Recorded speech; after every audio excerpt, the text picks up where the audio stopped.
নবীজির দরবারে যখন হাদিয়া এক গ্লাস দুধ আসলো, নবীজি বললেন, আবু হুরায়রা তুমিও ক্ষুধার্ত, আমিও ক্ষুধার্ত, তবে আমার কিছু আশেক পাগল আসহাবে সুফফা ওখানে ক্ষুধার্ত হয়ে পড়ে আছে, একটু তাদেরকে দিয়ে আসো।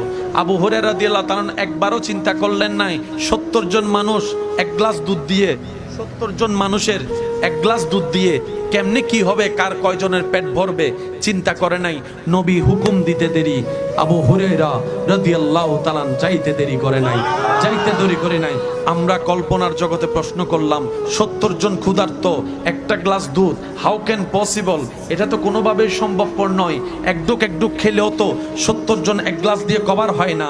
আবু হুরায়রা রাদিয়াল্লাহু তাআলা বলেন, আমি সেদিকে তাকাচ্ছি না যেদিকে তোমরা তাকাচ্ছ, আমি আবু হুরায়রা তাকাচ্ছি আমার নবীর হুকুমের দিকে, আমার নবীর আদেশের দিকে।